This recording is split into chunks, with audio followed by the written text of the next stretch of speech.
energy in the country of 500 megawatt. So I echo with what Ravi mentioned that renewable energy will play a very important role in reducing the carbon footprint. Coming back to the question that Sandeep raised as how do you bring in energy efficiency in data centers? I think most of you today are looking at infrastructure being hosted in data center. So when you host your infrastructure in data center, the reason is that you want more cost efficiency. Am I right? The reason for outsourcing is cost efficiency in your recurring charges, better management. These are a few things that you look at. So, as an organization, as entity, we've been running data centers for the last 25 years. So some of our data centers have been made 8 years back, 10 years back, and some of our data centers are being under construction. So energy efficiency, basically, what does it mean to you all when we talk about management is that how do I reduce the PUE, power usage efficiency in a data center? And when we reduce PUE, it means that you get better cost advantage. So you can imagine if you have already built a house where you introduced an air conditioning versus you building a new house where you're going to introduce the air conditioning. So 10 years back, if your ACs were giving 3-star rating and they gave some level of electricity consumption, you can't really bring change in that, you can't remove that.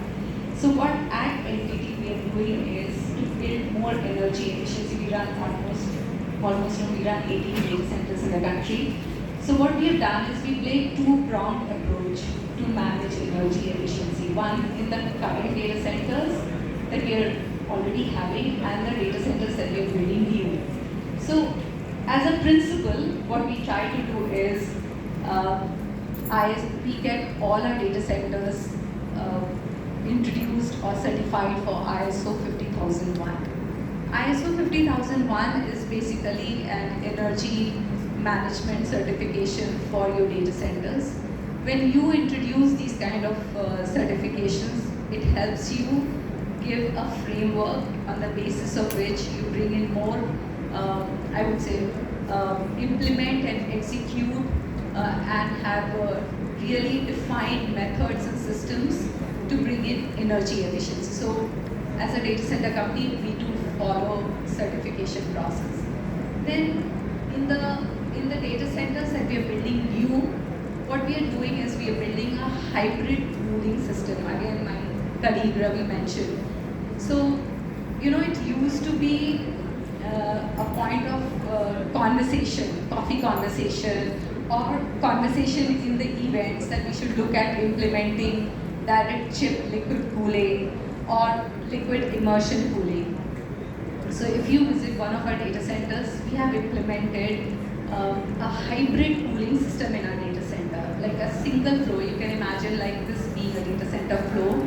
We have implemented 3 kinds of cooling, which helps us reduce our energy management and gives us a better PUE, almost saving to a 10.3% of energy that we spend.